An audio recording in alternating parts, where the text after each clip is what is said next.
My ex-girlfriend's in trouble. I have to go pick her up. My husband said this as he gazed at a woman as if he was drawn to her.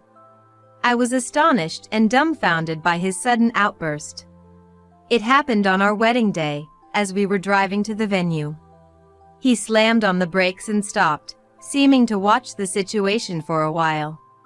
The woman my husband was looking at was carrying a heavy load of luggage, struggling with it. And then, suddenly flustered, he said to me, "You're in the way. Get out, now." My name is Harper. I'm a 29-year-old nurse. I met my husband Kevin, who is the same age as me, through a friend's introduction. I'm so busy with work, I hardly have time for dating. But if I meet the right person, I'd like to get married. I had said this absurd request to a friend, who then told me, "I know someone perfect for you. I'll bring them over sometime." And she went out of her way to arrange a meeting just for me. At that time, I was working hard as a nurse. I thought I would like a man who could take the lead, someone manly. Kevin was exactly the kind of man I had in mind. He took pride in his work and seemed serious, tackling everything with confidence, which I admired. I hadn't talked much with men outside of work. So I was nervous, but Kevin said, "Being a nurse must be really tough. Especially now, I'd imagine healthcare workers are under a lot of mental and physical stress." And showed concern. Those words were very comforting to me. I said, "Yes. It's tough, but seeing you, Kevin, makes me think I need to strive harder." And he seemed embarrassed. I was drawn not just to his serious side, but also to how he had a cheerful side as well. Our relationship smoothly progressed to marriage. I felt that with him, I could continue my life without changing much, supporting each other. I loved my job, so it was natural for me to continue working after marriage. However, one day, my husband approached me with an angry look, saying, "There's something I want to talk about." I wondered if I had done something to upset him, when he suddenly said, "I want you to quit your job." I was shocked, but tried to remain calm. "Why?" "I love my job, so I don't want to quit." "Did I do something to upset you?" Then, "How do you think it looks when my wife works harder than me? From now on, you quit your job and focus all your energy on housework, and I'll support you, okay?" He commanded in a tone of authority. It was the first time I saw this side of him, and it felt strange. I told him, "If you wanted a housewife, you should have said so before we got married. Then we could have discussed it." He responded quietly, "I've never seen someone so dedicated to their work and striving for perfection. I thought it would be helpful if you became a housewife after we married, since I'm not good at household chores." I got mad and said, "Then why not hire a housekeeper? Or is it that you're fine with anyone who can do perfect housework for no cost?" He replied, "Don't be ridiculous. Of course not. I wouldn't live together if I didn't enjoy being with you." I was very conflicted but decided to try harder since we were newlyweds and I still had feelings for my husband. After some thought, I said, "If that's the reason, I'll try a bit harder with the housework. I don't plan to quit my job. At least wait until you can cover the living expenses for 2 adults on your own before saying such things." And continued to work. Perhaps because he got really upset, he didn't just refrain from doing household chores, he started monitoring everything I did. Naturally, my workload only increased. Being employed, there were days I had to cut corners on housework. Then, as if he had been waiting, he would say I did this wrong or didn't do that, almost triumphantly. Fed up, I told him, "I get that you're not good at housework. It doesn't have to be perfect. but since we're both working, I'd appreciate some help." He sighed in exasperation. "That's why I've been saying I don't want to do housework, because I'm not good at it. Balancing work and housework is tough, so you should just quit your job." And was unwilling to listen. I couldn't stand it anymore, saying, "When will you understand that we can't make ends meet without both incomes? If we lose my salary, we'll barely cover the rent and fixed expenses." But he didn't care. My husband changes the topic quickly whenever it comes to his earnings. He said, "Abigail did things more perfectly, you know. It's surprising how there can be such a difference between women. No matter how good you are at your job, failing at housework, which is a woman's job, means you're failing as a woman. Be thankful to me for marrying you despite your imperfect housework skills."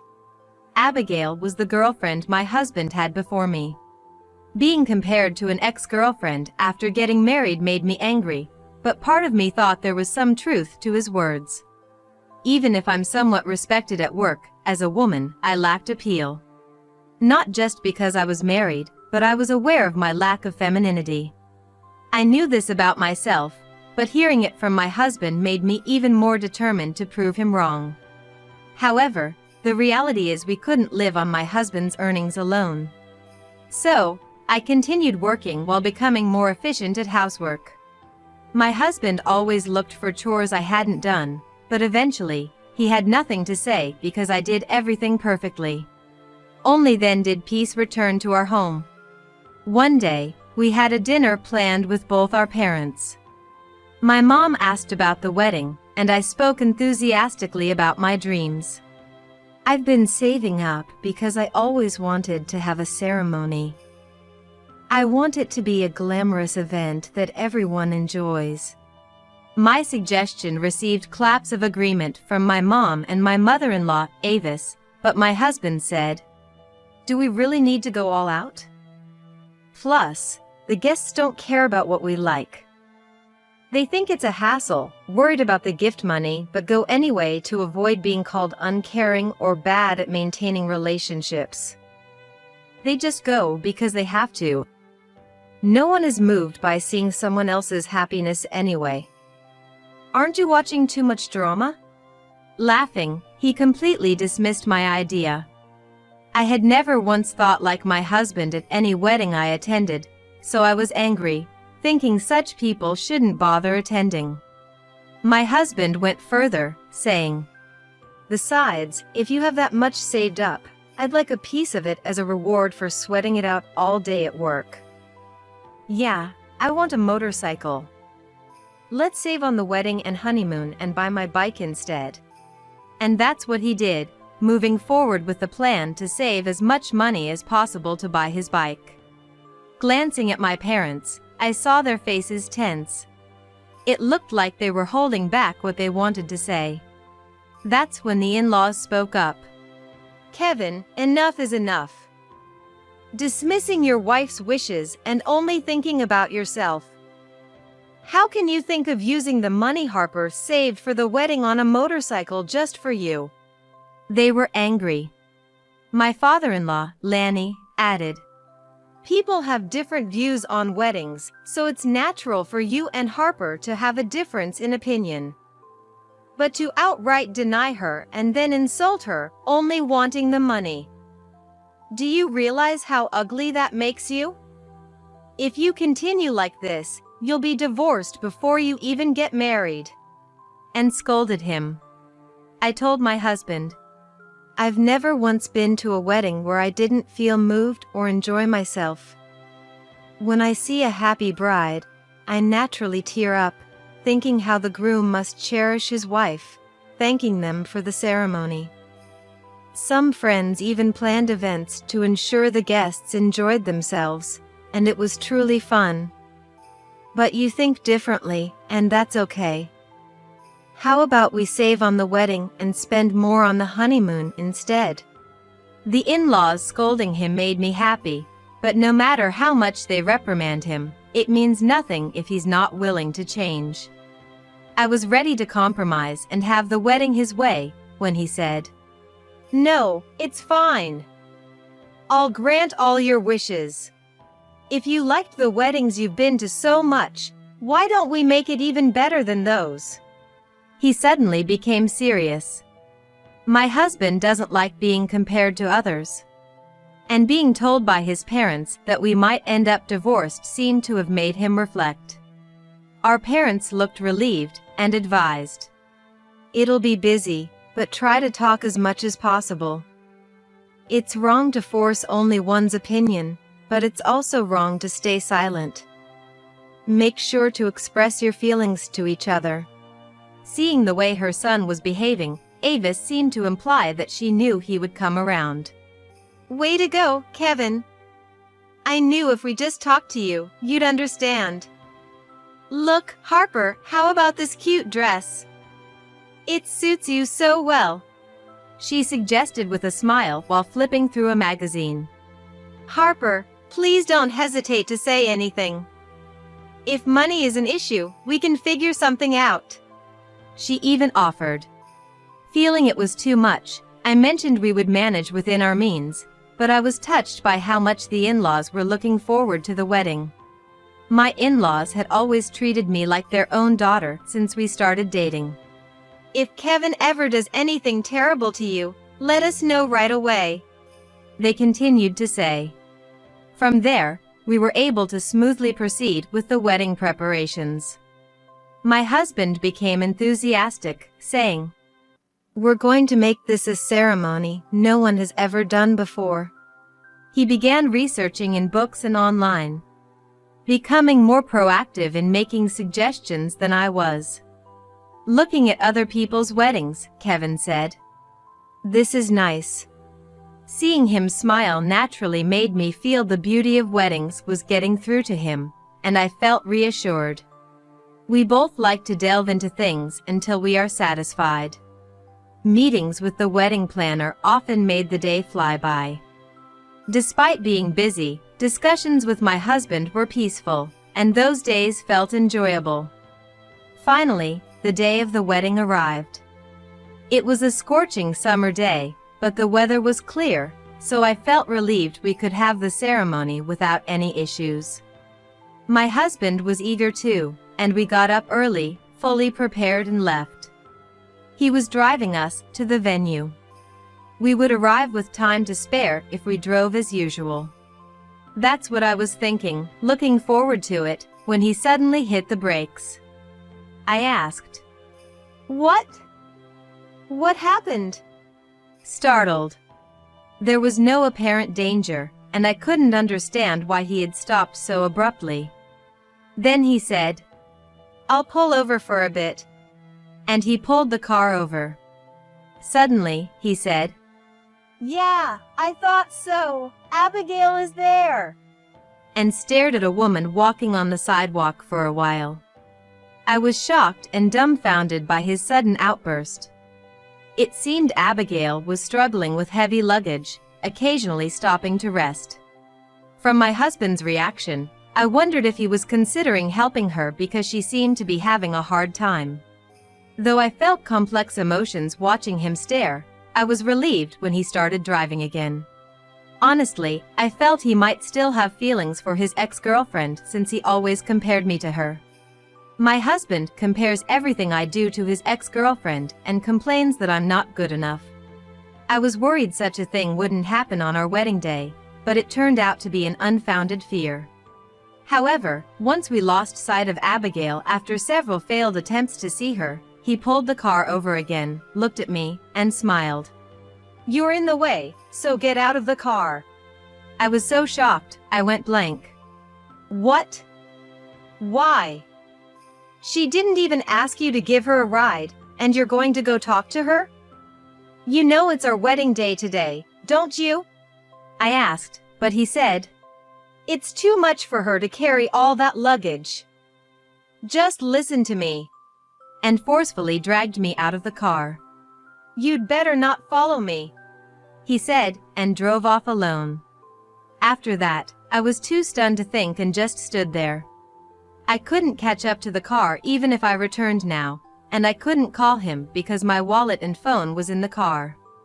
I was gradually getting so angry that I didn't feel like having a wedding, but I thought that I would cause trouble if I didn't contact the venue, so I walked towards the venue alone.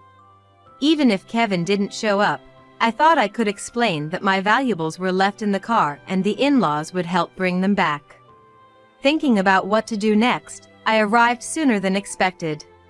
Having left home early and the distance not being too much, I managed to arrive on time for our appointment with the venue. However, it was honestly exhausting because I kept walking under the scorching sun without a parasol. As I entered the building and was about to rest, there was my husband, looking utterly dejected. It was understandable that he arrived before me since he was in a car, but why was he here if he went to see Abigail? As I pondered this, Ava seemed to notice me and rushed over in a panic. Harper! I'm really sorry for our foolish son. It was hot, wasn't it? Are you okay? Here, drink this. And offered me water. After gratefully accepting the water, I asked my husband, "What happened to Abigail?" Then he bluntly explained, "She said she didn't need help and ran off. Plus, some guy I don't know shielded Abigail and took her away. So, I had no choice but to come here." He seemed distant. As I looked on bewildered, the in-laws scolded my husband. "As we said before, it's unbelievable that you would leave your wife on your wedding day to approach an ex-girlfriend. We don't expect you to be forgiven, but you need to apologize sincerely." Leaving him utterly disheartened. Ava sadly shared, "Actually, we were too excited and arrived way before the two of you. When Kevin arrived alone, we pressed him about where you were and then understood the situation after hearing the story. I then asked my husband, why didn't you come back for me after Abigail declined? She got really mad at me. Called me a monster. I just lost all motivation to do anything. I figured if I came here, you'd show up eventually, so I thought I'd just wait for you." He responded. Looking closer, I noticed his cheek was swollen and red, later learning that Lanny couldn't hold back and had hit him. As we struggled to shift our mood towards the wedding, Abigail arrived. By her side was an unfamiliar man, introduced as her husband. Abigail's husband glared at Kevin. "Trying to forcefully get a resisting woman into your car, then running away at the sight of someone's face. I heard from Abigail. Weren't you the one who kept pestering her after you broke up? And it's your wedding day today? Leaving your own wife to hit on your ex is the lowest of the low," he said, visibly angry. Abigail then looked at my husband with disdain before turning to me. "We did date, it's true. But we broke up, and I have no interest in him anymore. I never imagined he would leave his wife on his wedding day to approach me. I'm really sorry." I hurried to stop her apology. "Don't be. The one at fault here is him. Don't apologize."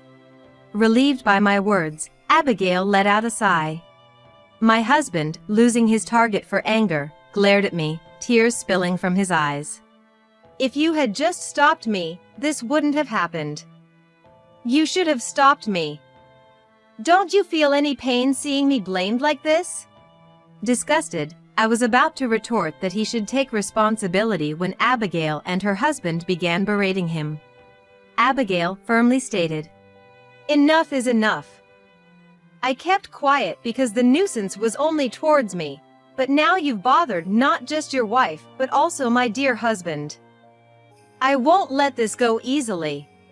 Her husband also scorned. "Who do you think you are? Hurting both your wife and another man's wife and then playing the victim?" I then asked Abigail, "You and your husband did nothing wrong. Instead, we're deeply sorry for the trouble caused by him. Based on his words, he was actually trying to reconcile with you, wasn't he?"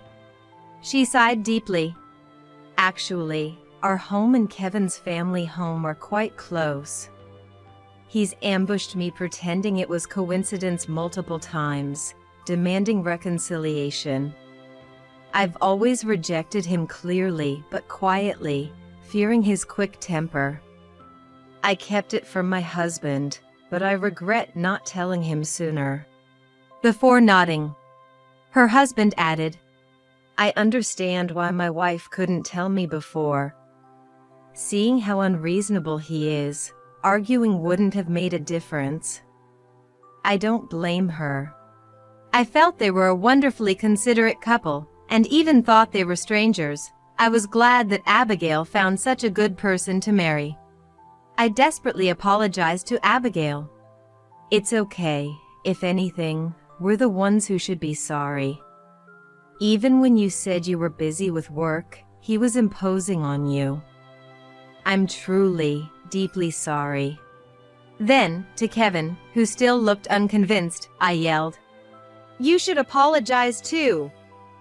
Your actions have caused trouble for many people. What are you going to do about it? But he only frowned. It was Abigail's husband who got angry at such a demeanor. No need for apologies. With that look on your face, I can't expect any sincere remorse from you. Anyway, I want nothing to do with you. Promise never to go after another man's wife again. As he yelled, Kevin stepped forward in front of Abigail's husband, his face turning red. Abigail was with me before she met you. So, I understand her better than you do, right? I want to get back together. If you're lonely being single, I'm open to swapping wives. Let's do that. She's hardworking and has money. Kevin spoke as if it were a brilliant idea, uttering nonsense. Not only I, but also Abigail and her husband were left speechless by the absurdity of it all. Seeing him talk happily about the day we'd divorce and that he'd marry Abigail made up my mind. Anyway, let's cancel the wedding. I told my husband and apologized to the in-laws. I'm sorry. I know you were looking forward to today, but as you can see, I cannot marry him. I'm sorry for turning out this way after all your kindness. Then the in-laws tearfully apologized, saying, You've done nothing wrong, and we think you're making the right decision. It's our own child, but we think he's truly foolish. We're sorry for all the trouble. Looking around calmly, I saw many venue staff members watching us. Checking the time, relatives and friends were soon to arrive. Feeling guilty about sending a cancellation notice now, I spoke with the staff to change the wedding to a dinner party, deciding not to accept any gifts. The venue staff, accustomed to handling crises, arranged the dinner party efficiently, though they cast blameful looks at my husband, for which I was grateful. My husband, unconcerned about the attendees, kept cheerfully talking about his new life with Abigail while I was talking to the staff. Seeing him able to talk such nonsense in front of Abigail and her husband, who looked at him with disgust, was appalling. After the explanation, I went back to my husband and told him I agreed to the divorce. As expected, he was not even slightly sad but instead delighted to accept. Right then, guests started arriving. My parents, in-laws, and I kept apologizing to everyone, asking them to at least enjoy the meal, making an awkward excuse. I never intended to share such a ridiculous story with the guests, but my husband happily announced the wedding cancellation and our divorce. The people who arrived on the dot were confused by the sudden cancellation. Moreover, when questioned by the guests, my husband calmly continued his delusions about finding true love and marrying the person he truly loved. Abigail! This is beyond not making sense anymore. Please, run away with your husband now. I quietly pulled Abigail aside and handed her over to a staff member, and they quickly left through the back door.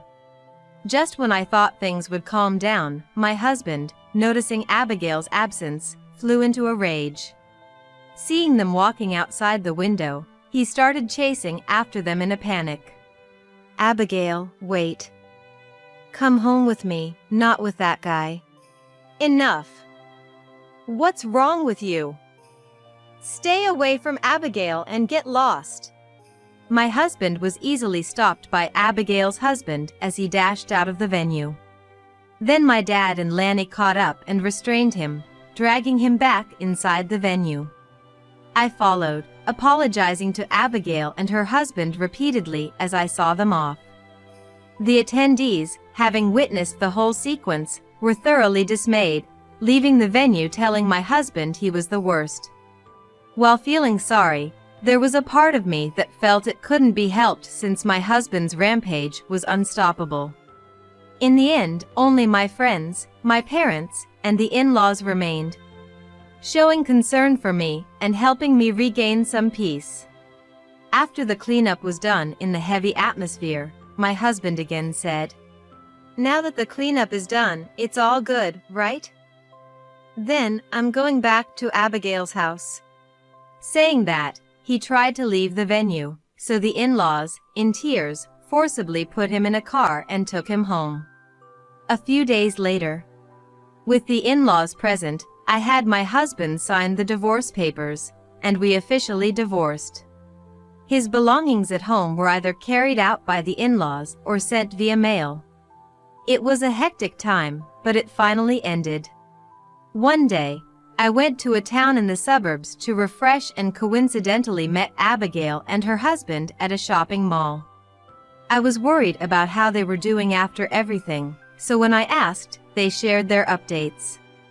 Apparently, my ex-husband hadn't learned his lesson and had been lurking around the places he met Abigail, and even stalking her at home and work. My ex-husband had been saying, "We're still in a relationship, right? You were just playing hard to get, weren't you?" and continued to demand a reconciliation, cherry-picking facts to suit him. Finally, Abigail consulted with the police and initiated a lawsuit against him. Thinking he did nothing wrong, my ex-husband spouted delusions even in front of the police and was deemed a dangerous person. Immediate action was taken, and he was issued a restraining order against approaching Abigail. Surprisingly, he lost his momentum as soon as the restraining order was issued. It was only after facing legal action that he realized Abigail truly detested him. Since then, he has stayed away from Abigail's surroundings. It doesn't matter much to me, but if this means he won't bother Abigail and her husband anymore, I'm relieved. Abigail continued, "Actually, we're moving close to my husband's parents' home soon.